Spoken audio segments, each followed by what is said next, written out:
regulation of these powerful platforms. I want to thank my honourable friend for the work she is leading on this crucial issue. I know how passionately she and the committee and many other members in this House feel about the role of our algorithms, misinformation, disinformation, and the impact on our democracy in the political process. The specific consultation we have launched is on children's online lives and how to give them the best life online as we want for them in the real world. But she will also know that I constantly keep these issues under review because we want to make sure AI and tech is used for good, not to cause further problems in our society. Dr. Ben Spencer, Shadow Minister. Thank you, Mr. Speaker. The public support a ban on social media for under-16s. Our benchers support a ban on social media for under-16s. Her benchers support a ban on social media for under-16s. Now, the Secretary of State has said many fine words about her concerns of children's safety online, but what we need now is action.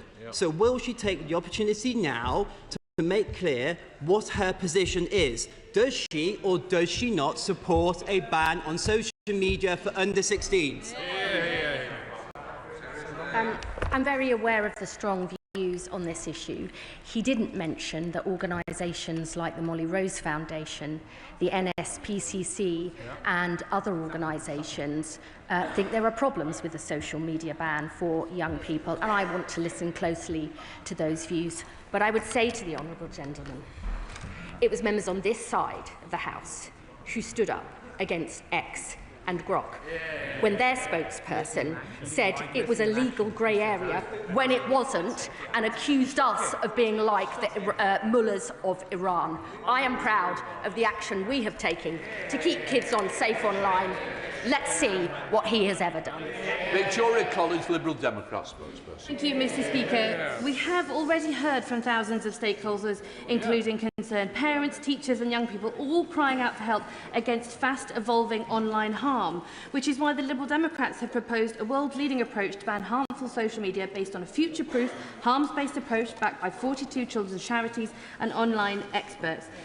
So as the world is waking up to this seatbelt moment for online safety, now is the time for action. So I push again. A consultation is not good enough. So will the Secretary of State please assure us that this will at least look at how we ban harmful social media for under-16s rather than if?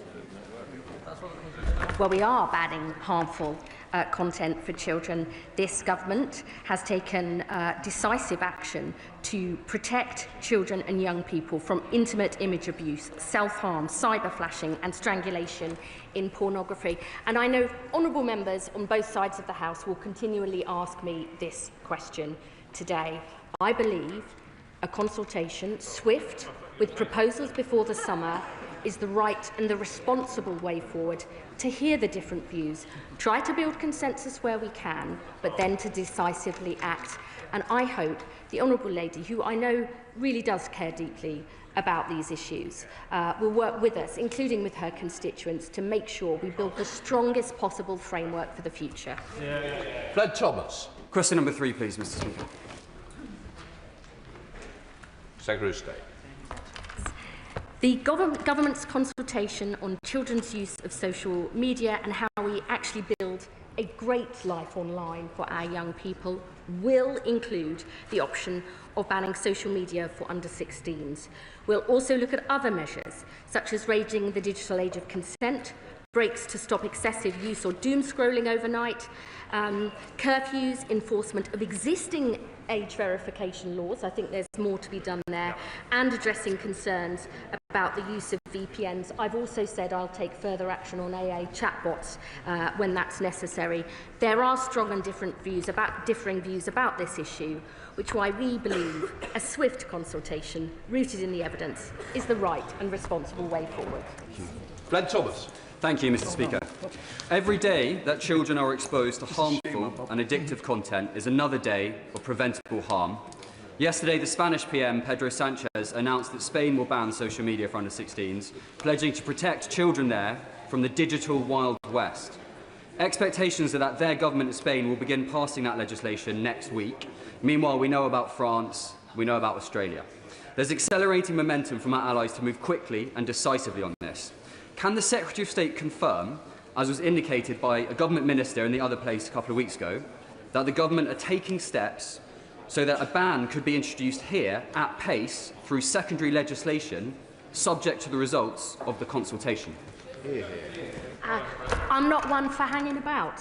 I want to act swiftly, and we'll do whatever is possible on the basis of the consultation and the decisions we take to act as swiftly as possible.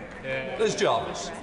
Mr. Speaker, I recently met with a head teacher in my constituency who told me the issue of social media use during school hours has reached the stage where some schools are weighing up budgeting investment in schemes to reduce phone distraction against investing into additional teaching staff.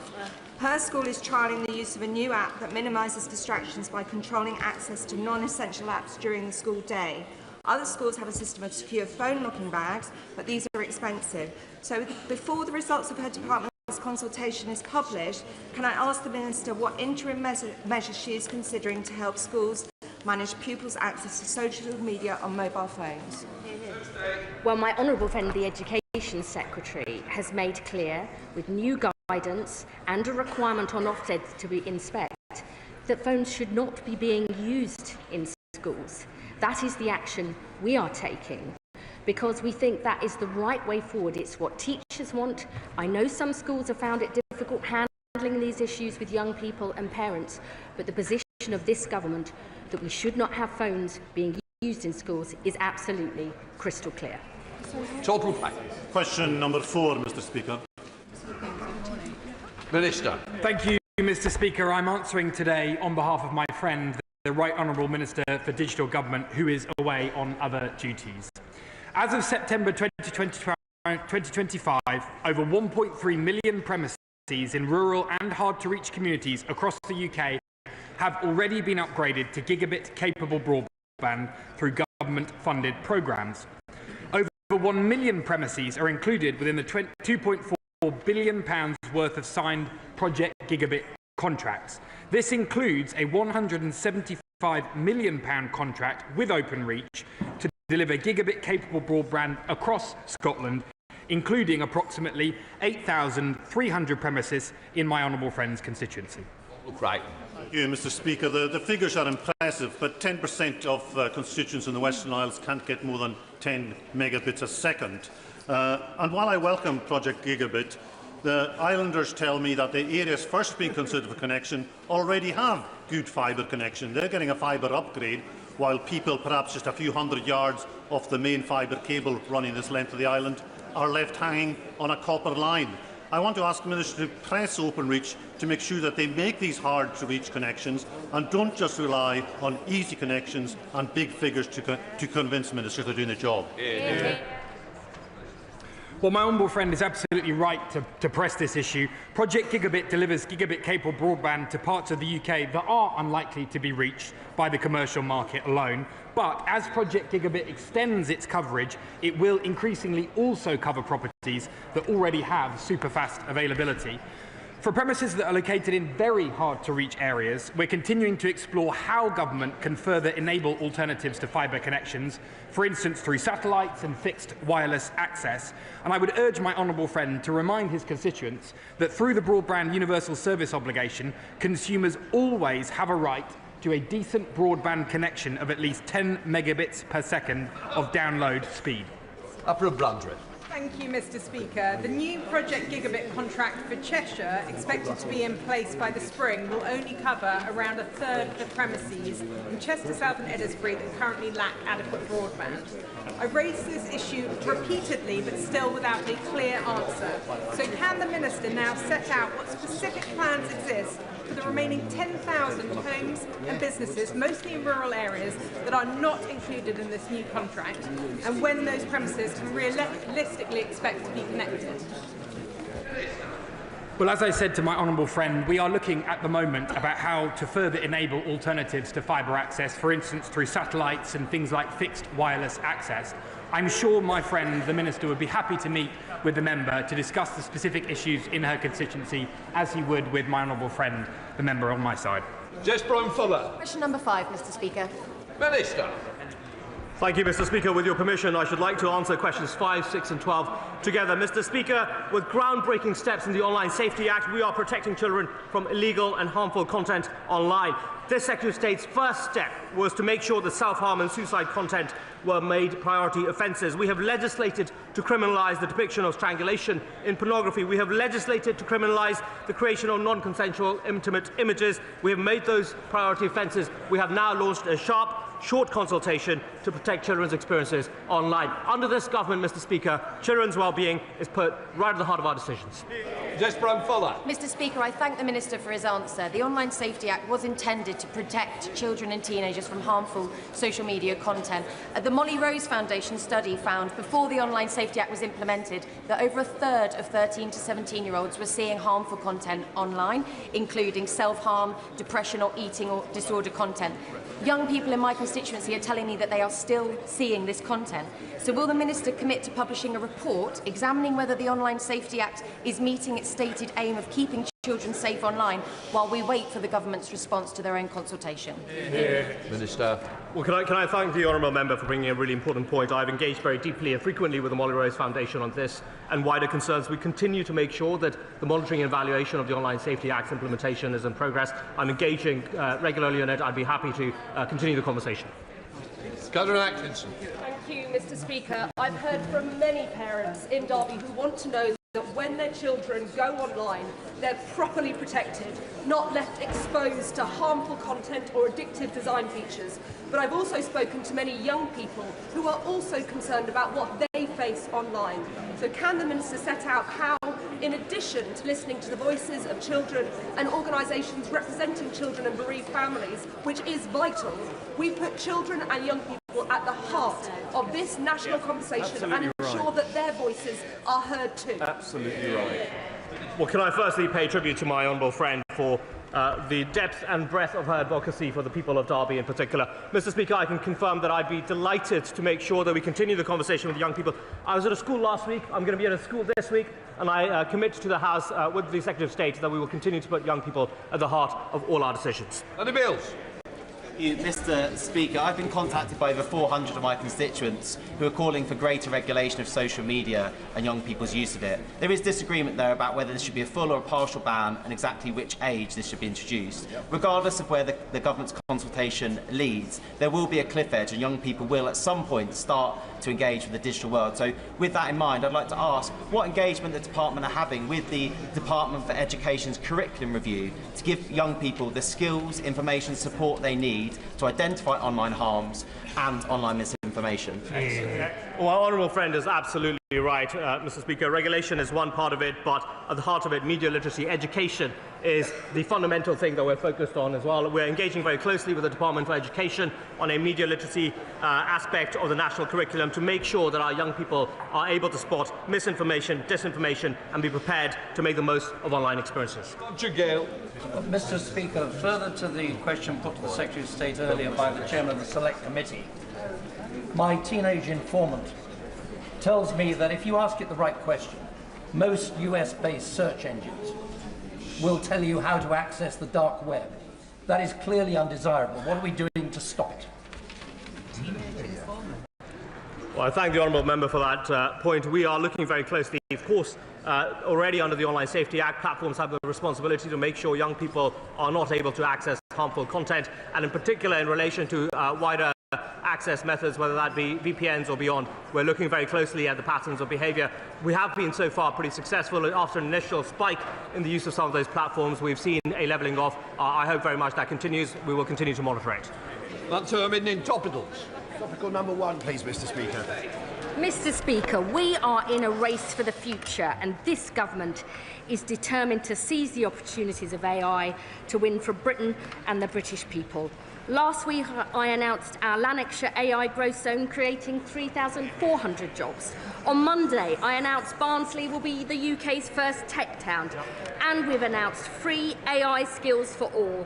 Because if we want AI to work for Britain, we need Britons who can work with AI. Thank you, Mr. Speaker, and I thank my right honourable friend for her response.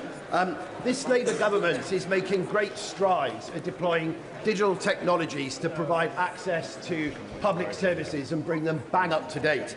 Will my right honourable friend please outline how this will benefit the residents in my constituency of Watford, while also offering some reassurance to those non-digital natives that they will still be able to access the public services they need?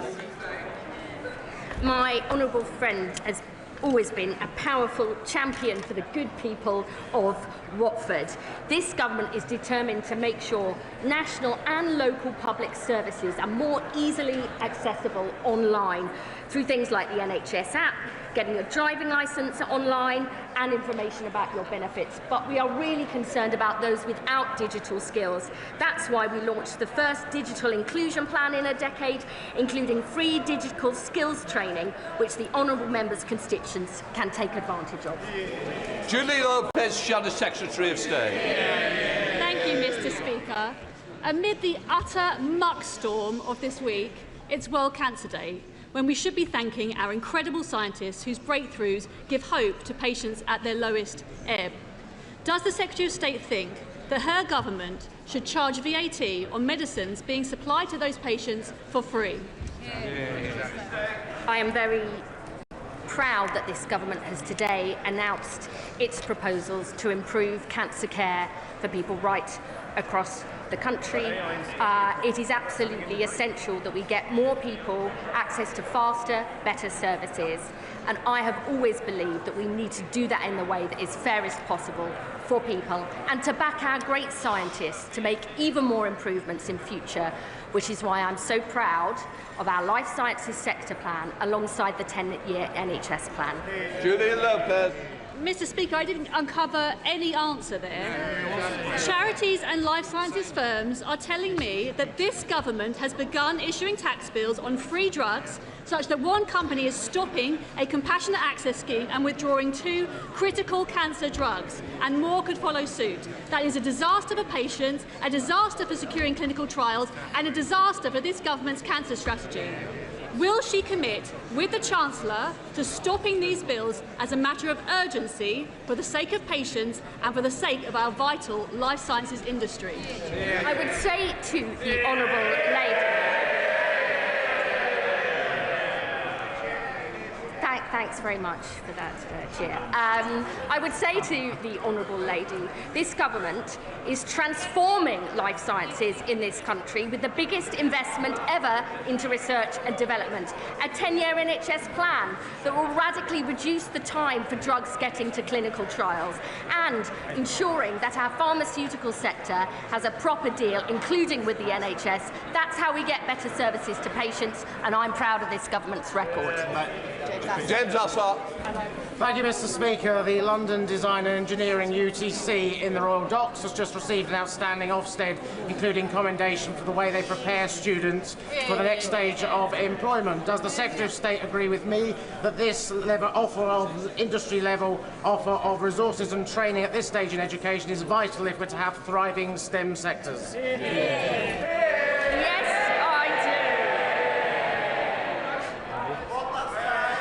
Is why this government is expanding high-quality apprenticeships and technical pathways like the ones on offer in the honourable member's constituency. We're investing £725 million to deliver more apprenticeships for young people, rolling out new apprenticeship units in priority areas like engineering, alongside £150 million partnership with mayors to connect young people to local opportunities, giving young people the skills, hope and opportunities they need to build a better life. That's what this Labour government is all about. Thank you, Mr. Speaker. Despite all that President Trump is doing to wreck global stability, our government still spends billions a year on digital technology contracts, including with US tech giants. Will the Secretary of State immediately put together a UK digital sovereignty strategy to build our resilience and security as France and Germany are doing?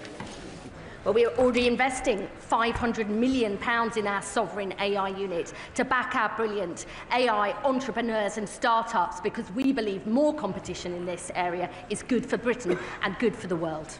We now come to Prime Minister's questions. Joanna Baxter. Question number 1, please, Mr. Mr. Speaker. Prime Minister. Thank you, Mr. Speaker. On World Cancer Day, we're publishing our National Cancer Plan to transform care for patients. It means investment in cutting-edge technology so our exceptional frontline staff can give world-class care.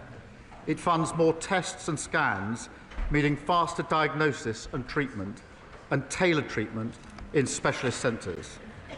And, Mr. Speaker, will cover the cost of every family whose child needs travel for cancer care, because the focus should only be on recovery, not worrying about money. This morning I had meetings with ministerial colleagues and others. In addition to my duties in this House, I shall have further such meetings later today. Baxter. Thank you, Mr. Speaker. Up and down the country, this government is restoring pride in place by investing in our high streets, the beating heart of our communities. Yet in Paisley and Renfrewshire South, the SNP-led Renfrewshire Council has done the opposite, sitting on their hands whilst the owners of the Paisley Centre, who received planning permission to develop the centre some years ago, have sought support to transform our town centre. Does the Prime Minister agree with me that it is only the SNP's lack of ambition and failure of leadership that is letting Paisley down, and will he work with me to restore pride in Paisley's town centre? She's a superb champion for Paisley. Her constituents deserve a Scottish Government that matches her dedication. Mr. Speaker, for our part, we've delivered record funding settlement. We're investing £280 million in Pride in Place across 14 Scottish communities.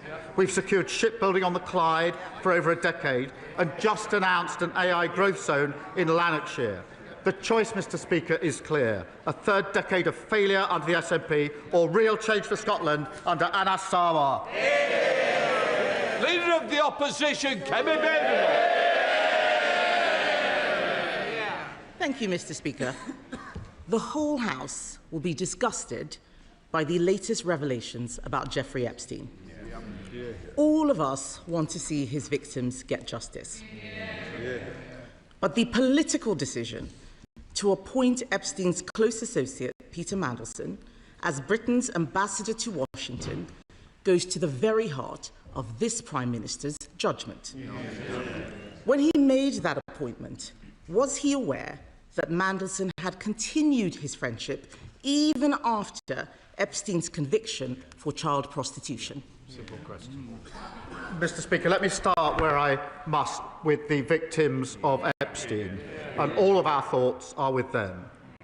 Can I also say our thoughts are with all those who lost jobs, savings and livelihoods in the aftermath of the 2008 financial crash. To learn that there was a cabinet minister leaking sensitive information at the height of the response to the 2008 crash is beyond infuriating. And I am as angry as the public and any member of this House. Mandelson betrayed our country, our Parliament and my party.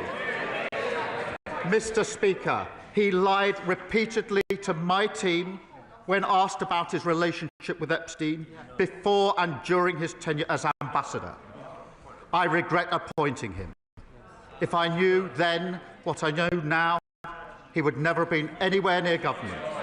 And that is why, Mr. Speaker, yesterday, the Cabinet Secretary, with my support, took the decision to refer material to the police.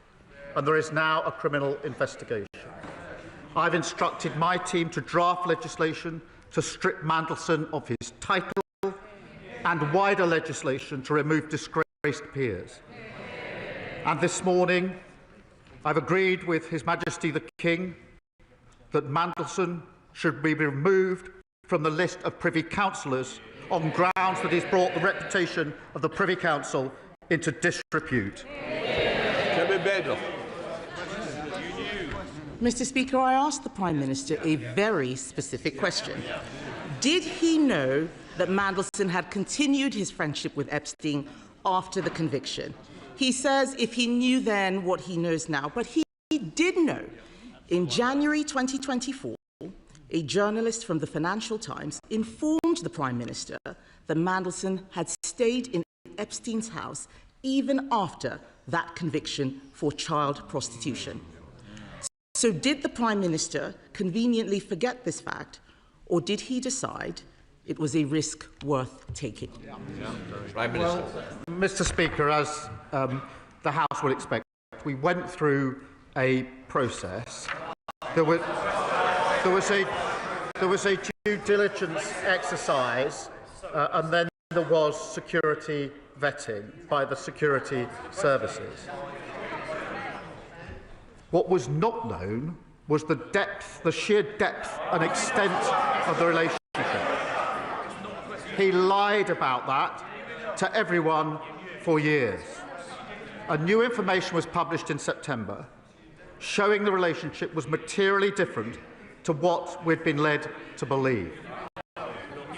When the new information came to light, I sacked him. But we did go through a due diligence exercise. The points that are being put to me were dealt with within that exercise. In response to the humble address this afternoon, I intend to make sure that all of the material is published. Mr. Speaker, the only exemptions are national security, if it prejudice national security. My first duty is obviously to keep this country safe. And when we drafted humble addresses, we always put an exemption for national security.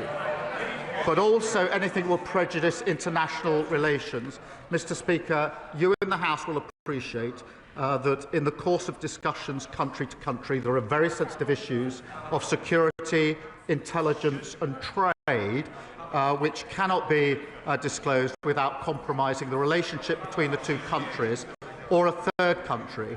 Mr. Speaker, so that I can be totally open with the House,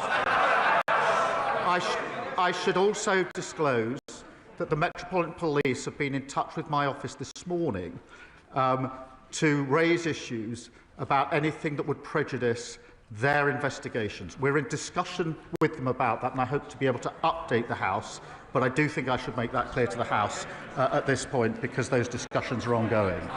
Shall I clear that up? I'm going to come to the humble address in a moment, but the Prime Minister cannot blame the process. He did know it was on Google. If the Conservative Research Department could find this information out, why couldn't Number 10? On the 10th of September, when we knew this, I asked him at that dispatch box, he gave Mandelson his full confidence at that dispatch box, not once, but twice. He only sacked him after pressure from us. I am asking the Prime Minister something very specific, not about the generalities of the full extent. Can the Prime Minister tell us, did the official security vetting he received mention Mandelson's ongoing relationship with the paedophile Jeffrey Epstein? So clear. Prime Minister. Yes, it did. As a result, various questions were put to him. I intend to disclose to this House all of the national security, prejudice to international relations on one side. I want to make sure this House sees the full documentation, so it will see for itself the extent to which time and time again Mandelson completely misrepresented the extent of his relationship with Epstein and lied throughout the process, including in response to the due diligence. Mr. Speaker, I think it is shocking what the Prime Minister has just said. How can he stand up there saying that he knew, but he just asked Peter Mandelson if the security vetting was true or false? This is a man who had been sacked from Cabinet twice already for unethical behaviour. That is absolutely shocking. And that is why, later today, my party will call on the government to release all documents relating to Mandelson's appointment, not just the ones the Prime Minister wants us to see. Because this government is trying to sabotage that release with an amendment to let him choose what we see, the man who appointed Mandelson in the first place. Labour MPs now have to decide if they want to be accessories to his cover-up. Can the Prime Minister guarantee that he won't remove the whip if they refuse to vote for his whitewash amendment? Prime Minister. Mr. Speaker, the first exemption is in relation to anything that could compromise national security. That is not a small matter, and many members on the benches opposite will know precisely why that needs to be in the exemption.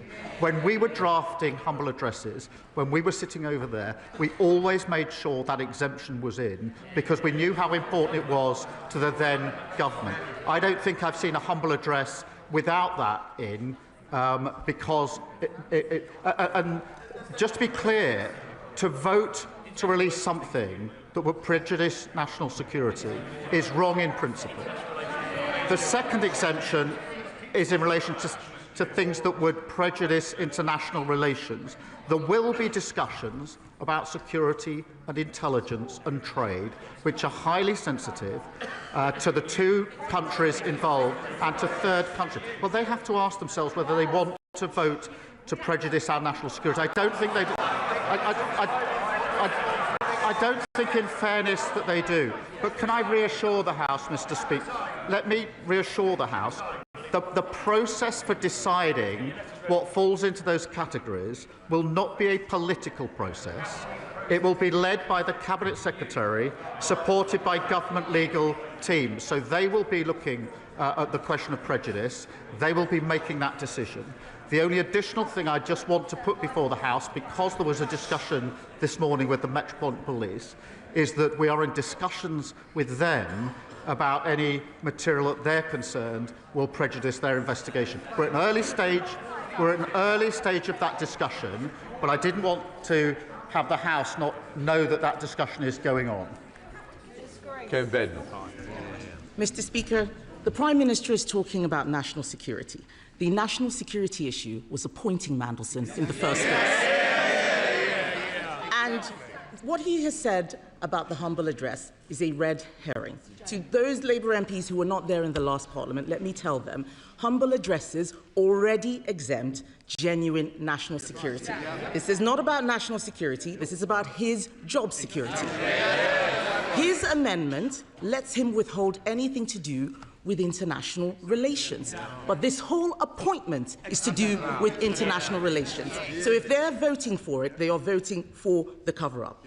If the Prime Minister is serious about national security concerns, then he should ask the Intelligence and Security Committee to decide which documents should be released. Will he commit to doing so here and now? Prime Minister. Mr. Speaker, I've set out the process. It won't be a political process. It will be led by the Cabinet Secretary, supported by the government legal teams.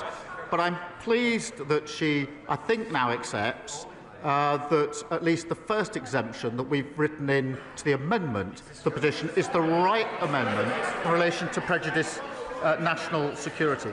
But she and others behind her will understand that because of the breadth of what's asked for, and we're doing everything we can to make sure this is fully transparent and disclosed, but she and those behind her will understand from their own experience in government the sensitivity of information about security and intelligence and trade relations that are inevitably caught in exchanges of the nature that have been asked for. And it is right that anything that prejudices, not touches on, prejudices international relations is protected within the disclosure.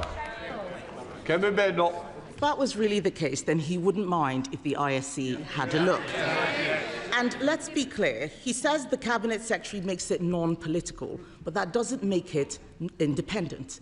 What we want is an independent look. The ISC is independent. The Cabinet Secretary works for him.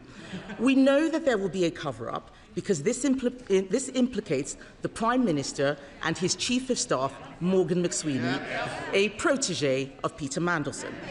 The Prime Minister chose to inject Mandelson's poison into the heart of his government on the advice of Morgan McSweeney. His catastrophic lack of judgment, telling us now that he did know, has harmed the special relationship. It has endangered national security. It's not the humble address, it's him. It's compromised our diplomacy, and it has embarrassed our nation. After all of this, does he have the same full confidence in Morgan McSweeney that he had in Peter Mandelson? Prime Minister. Morgan McSweeney is an essential part of my team. He helped me change the Labour Party and win an election.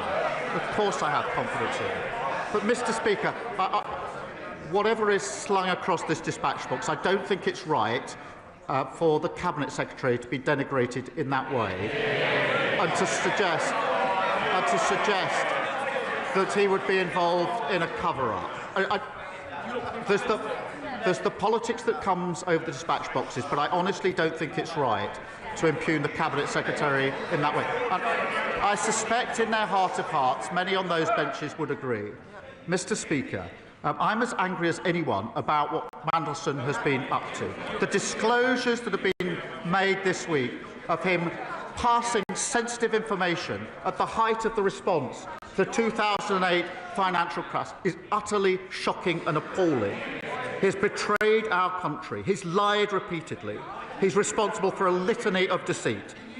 But this moment demands not just anger, but action. And that's why we've moved quickly, referring material to the police, publishing legislation so we can remove titles from disgraced politicians, and stripping Mandelson of his Privy Councillorship. That is what the public expect, and that is what we will do. Thank you, Mr. Speaker. Every month, people across our constituencies are injured by illegal e-bikes being ridden at 30, 40 and 50 miles per hour through our town centres and parks. But for every illegal e-bike that the police seize and crush, another 10 hit our streets because they are too freely available to buy. That's why Cumbria's Police, Fire and Crime Commissioner and 28 other police commissioners across the UK are now backing my bill, which would ban the sale of illegal e-bikes. Will the Prime Minister set out what action the government will take to protect the public and ban the sale of these monster bikes? Prime Minister. Can I pay tribute to my honourable friend? She's a tireless campaigner to stop these antisocial, dangerous bikes terrorising communities. Our crime and policing bill means police can seize bikes without issuing a warning and destroy them. A product safety law means authorities have the powers to intervene to stop the sale of unsafe e-bikes. But I share her determination to get these bikes off our streets. Sir Ed David, leader of the Liberal Democrats. Mr. Speaker, can I thank you and the Prime Minister for your responses to my tribute to Jim Wallace on Monday, and urge the whole House to read the wonderful tributes made to Jim in the other place yesterday.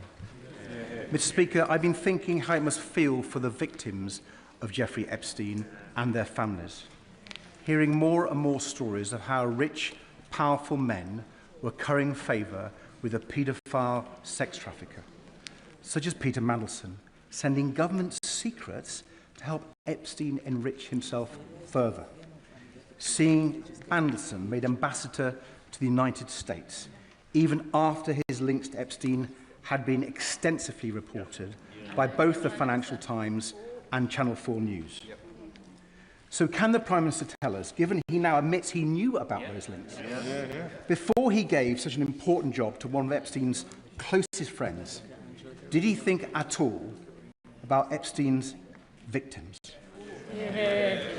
Mr. Speaker, we looked at the material. There was a process. There was then, as he will understand, there was then a security vetting exercise as well. And that's why I started by saying all of our thoughts are with the victims of Epstein. He is right at the beginning of his question to express anger at the material that has recently come out in relation to sensitive information in the aftermath of the 2008 crash. And that is why yesterday, working with the Cabinet Secretary, we referred material to the police, which has now led to the criminal investigation that is going to follow.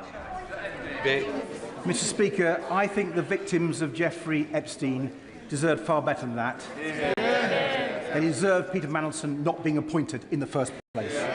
We don't even know the full extent of the British establishment's involvement in his appalling crimes, or how many British girls and young women were trafficked by him. So we need a full public inquiry, both to get justice for the victims and to protect our national security. Mr. Speaker, the Polish government think Epstein may have been spying for Vladimir Putin. Is the Prime Minister concerned that Peter Mandelson may have been leaking state secrets, not just to a paedophile American financier, but also a Russian agent? Well, Mr. Speaker, he talks of a public inquiry. Obviously, the focus now has to be on the criminal investigation which has started. As he knows, that investigation will go wherever the evidence leads it, and I've made it absolutely clear that the government will cooperate, as he would expect, with that criminal investigation wherever it goes. Thank you, Mr. Speaker.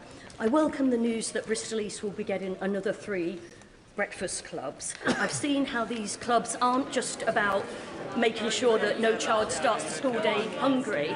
They're also about giving staff the extra time to spend with the children and to spot whether there might be trouble at home.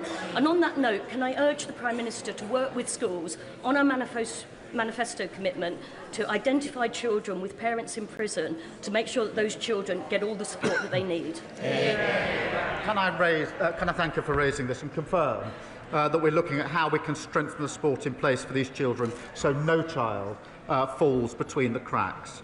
Free breakfast clubs mean every child is fed and ready to learn, and I'm delighted to see 3 more in her constituency as she references.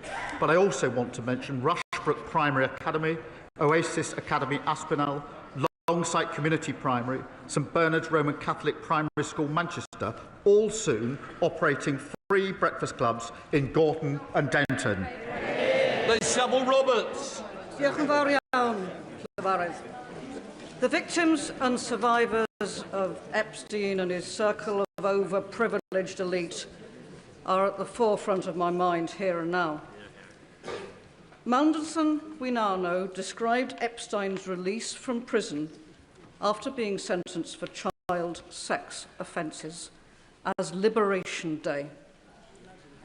This man's association with Epstein was known when the Prime Minister personally appointed him as the UK's ambassador to the USA.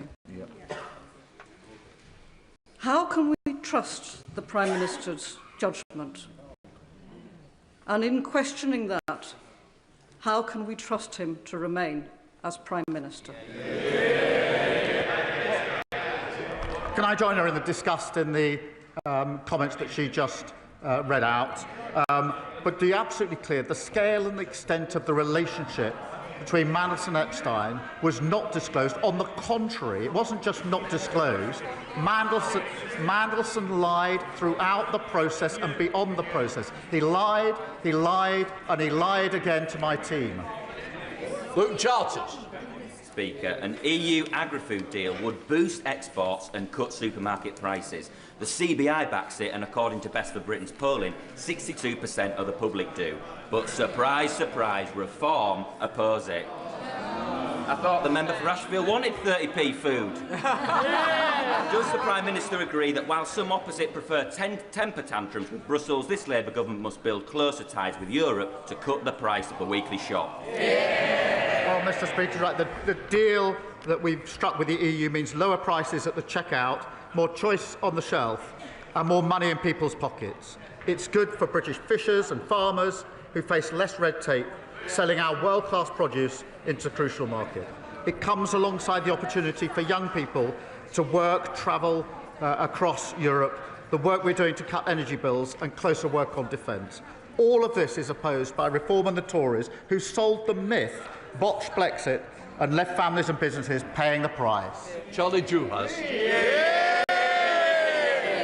Mr. Speaker, now I'll give the Prime Minister some brief respite from Peter Mandelson. However, he will also be familiar with the name Phil Shiner, the disgraced lawyer who was struck off and convicted for repeatedly inventing vexatious cases against British troops in Iraq. So it is something of a surprise that the Prime Minister authored a chapter in Mr. Shiner's book about pursuing our veterans via the ECHR. So can I ask him specifically, was he ever instructed by Mr. Shiner's law firm, Public Interest Lawyers, to act in any legal case? Let me be absolutely clear about this. As soon as there are any... As soon as there were any allegations of wrongdoing by Phil Shiner, I've had absolutely nothing to do with him. Thank you, Mr. Speaker. In Aldershot and Farnborough this year, we are looking forward to hosting the National Celebrations for Armed Forces Day in the home of the British Army. Businesses in my community welcome this government's record investment in defence in the years ahead, but our banks still struggle to lend to defence companies because of international regulations. Will the Prime Minister ensure that the UK works with Canada and our other allies to found the multilateral Defence, Security and Resilience Bank so that we can get money moving to our defence industries, get our armed forces what they need and stand firm against our adversaries? Well, I'm delighted that Aldershot will be hosting Armed Forces Day because they've got a hard-working Labour MP and a Labour council. Our historic defence spending uplift must be an engine for growth and jobs here in the United Kingdom. That's why we're committed to spending an extra £2.5 billion with SMEs. I do agree with her. It's vital that we work in lockstep with our allies, particularly in Europe, to enhance and align our defence capabilities. We're therefore working at pace to identify the most effective mechanisms for greater multilateral cooperation. Dr Neil Hudson. Thank you, Mr. Speaker. Prime Minister, for months our communities in Epping have been deeply distressed by the Bell Hotel reopening as an asylum hotel. My thoughts remain with the victims of the sexual assaults, including the 14-year-old Epping schoolgirl. That trauma compounded by the offender's mistaken release from prison. Weekly protests continue, some of which have become violent, with injuries to 10 brave police officers. I am very grateful to the Asylum Minister for meeting with me recently about this untenable situation. But will the Prime Minister please listen, act now, close the Bell Hotel once and for all, and help restore our town of Epping? As he knows, we are committed to ending the use of all hotels. There are now just under 200 compared to the 400 under the previous government, and where military sites are used, safety and security of local communities is our priority. Jonathan Blash. Thank you, Mr. Speaker. Hartlepool has now the third highest number of children in care in England, fuelled by Southern Council shipping families to my town, blowing a £6 million hole in our budget, a deficit that my brilliant Labour Council has already halved, but there is nothing left to cut. And when percentage increases in funding mean less in Hartlepool than almost anywhere else in the country, but a child in care costs exactly the same, the fair funding settlement announced in December does not go far enough. I am fighting non-stop for a better deal for my town because I will not accept one of the poorest communities in the country being condemned to higher taxes or devastating austerity. We need support. So will the PM commit his ministers to work across government to fix this for Hartlepool? Well, it's because of strong local Labour MPs, but like my honourable friend, that towns like Hartlepool, treated as an afterthought by the party opposite, are having their future restored. We're making billions more available so that councils can properly fund social care. And we're driving down the cost of living for parents and their children, including 3 free breakfast clubs in his constituency, over 3,000 children no longer incapacitated by the 2-child limit. That's the difference a Labour government makes. Mr. Speaker, my residents are sick of being let down by Thames Water. Robert and Patricia were sent a £39,000 bill they didn't actually owe. Len and Jenny were forced to use the Portaloo for months as sewage filled their home, and parents still think twice about sending their children to swim in the river. Now, we understand a £16 billion rescue deal is soon to cross the Prime Minister's desk. Will he admit today what everyone already knows, that Thames Water is dead in the water? Any delay is pointless, and it should be allowed to be put out of its misery and rebuilt as a company for public benefit. Can I thank her for raising that? And I know how much and important it is for her constituents. We have taken measures in relation to strengthening oversight and the control that we have. We won't hesitate to go further, and I'll make sure she gets a meeting with the relevant minister to discuss. Thank you, Mr. Speaker. It was a privilege the weekend to join fellow North East MPs on the destroyer HMS Duncan, to meet the crew and also be briefed on the exciting plans for the innovative future of the Royal Navy. A future that should be bright, given the £10 billion frigate deal with Norway, but also a future we absolutely want our region to be part of.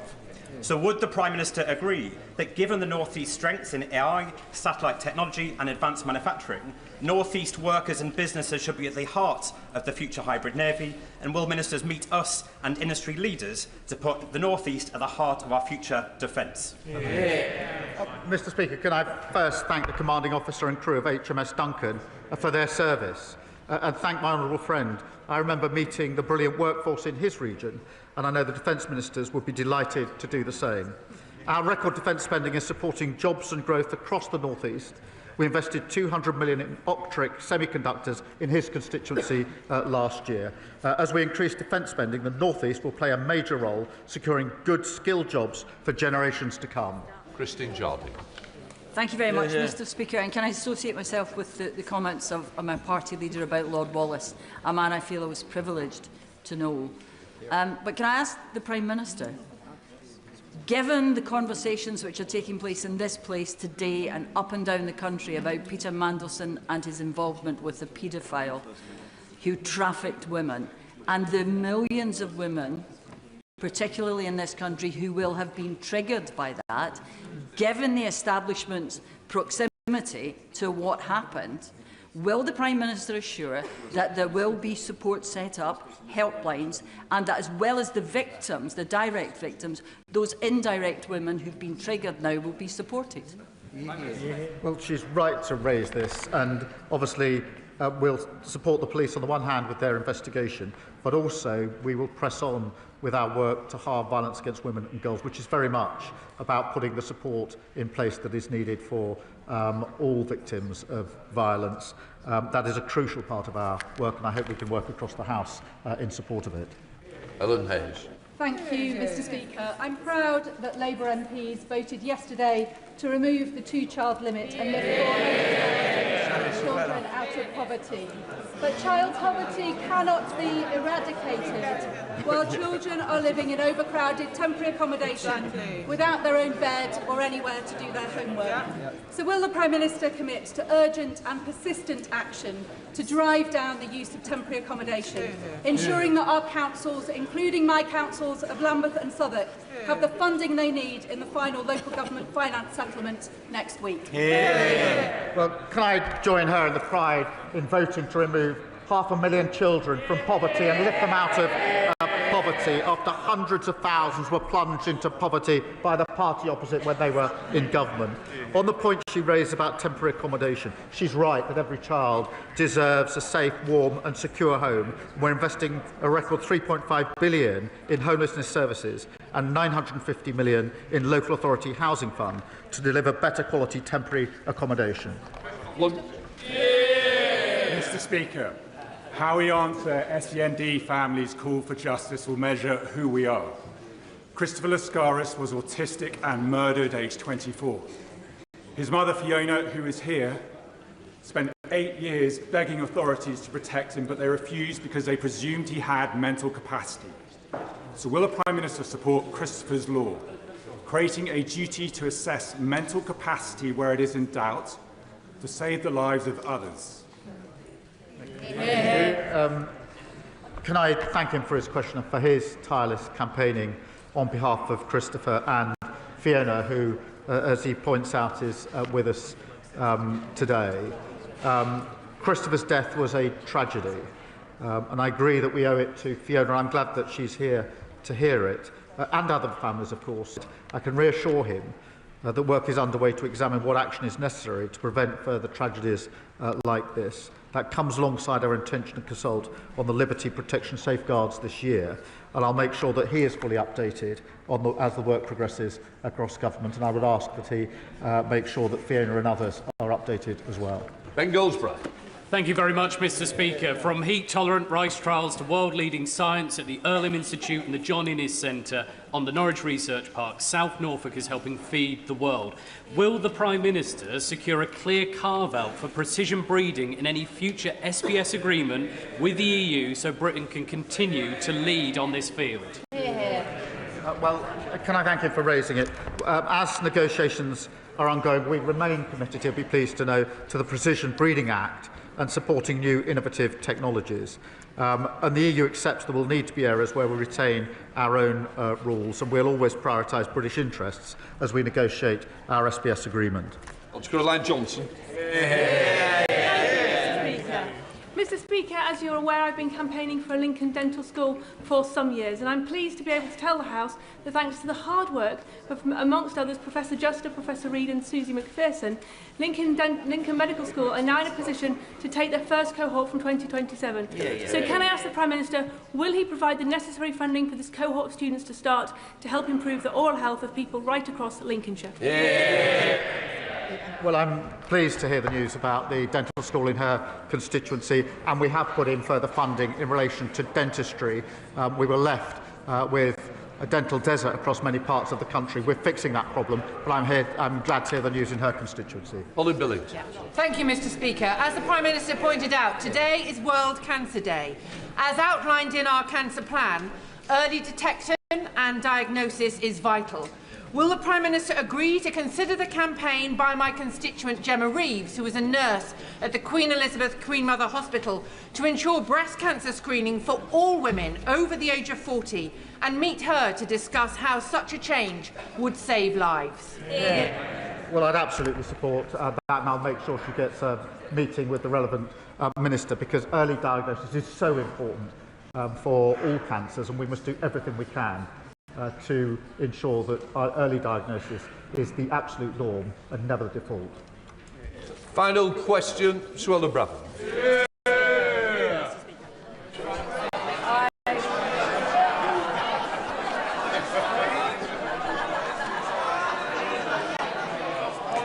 She's mute. Give her a moment.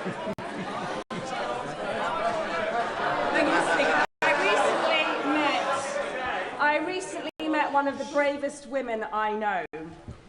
Elizabeth was 14 when she was raped in Rotherham.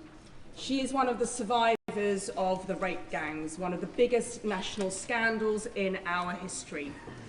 Whilst her first rapist was convicted and sentenced, Ashgar Bostan, she was subsequently, shockingly, allegedly abused by police officers serving in South Yorkshire Police. One of those officers remains on active service today. Elizabeth made complaints through Operation Linden. None of them were followed up. She rightly feels betrayed and failed by the very institution designed to protect her. Will the Prime Minister meet with Elizabeth, rape gang survivors and myself to commit that those who committed and covered up these abhorrent offences are put behind bars where they belong? Well, I'm deeply concerned about the facts she's just outlined, and if she could give us all the details of that, I'll make sure that there is a relevant meeting and follow-up in relation to those concerns. Point of order, Sir David Davis. Thank you, Mr. Speaker. Today's debate will focus on Mandelson and his relationship with the paedophile Jeffrey Epstein. However, it will not cover his relationship with another alleged paedophile, murderer, gangster, specialist in bribery and corruption, and Putin favourite, Oleg Deripaska, a relationship that may be just as bad as that with Epstein. As European Trade Commissioner, Mandelson made decisions favouring Deripaska's company by $200 million a year. Mandelson avoided proper investigation by lying about the timing of his relationship with Deripaska. Mr. Speaker, how can we find out what investigations were carried out before Gordon Brown and his government appointed Mandelson as a minister? Do you agree this House needs to see this information? If so, how can we obtain it? Yeah. What I would say is, Luke, this is a very experienced member, and I know he'll pursue this through the many avenues. And I know there is a debate later in which he may wish to catch the Chair's eye in order to raise these issues. These are very serious issues that he's raised, and this will be taken seriously, and I'm sure that the front bench has heard it as well. I will leave it at that. Mr. Speaker, please. Point of order. Thank you ever so much, Mr. Speaker. The Prime Minister said that in each humble address that his party laid in opposition, they mentioned national security. Mr. Speaker, the Prime Minister has left. However, I have checked the two most recent humble addresses laid by the Labour Party when they're in opposition, and all members on those benches should be very aware the words national security do not feature even once, because it is not necessary in a humble address. So, Mr. Speaker, how do we get the Prime Minister to correct the record when he's just chosen to leave the room? Don't be ridiculous. Can I just say to you, you put it on the record. I don't want to continue the debate, but you put it on the record, so it's there. Right. Point of order, Church. Thank you very much, Mr. Speaker. Now, the Prime Minister, in response to me just now, appeared to deny ever being instructed by disgraced lawyer Phil Shiner. Yet I have here the 2007 case of Al-Jeddah versus the Secretary of State for Defence, where it quite clearly says appellants instructed by public interest lawyers include one Keir Starmer QC. Perhaps the Prime Minister might want to return to the House and clarify his earlier remarks. I'm not here to continue a debate. You put it on the record, we will leave it at that. Right. We'll let the front benches change over.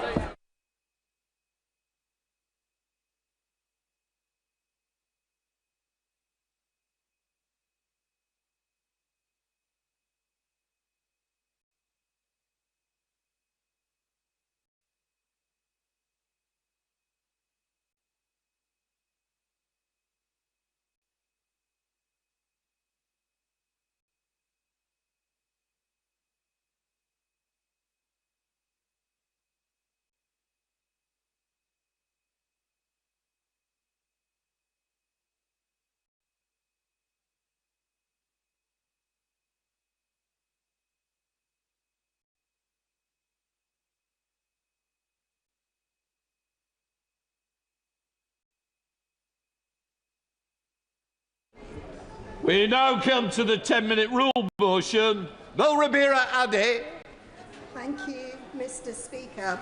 I beg to move that leave be given to bring a bill to prohibit giving or receiving a reward for the supply of or for offering to supply human remains or any object partially consisting of human remains, to prohibit advertising the sale, exchange or offer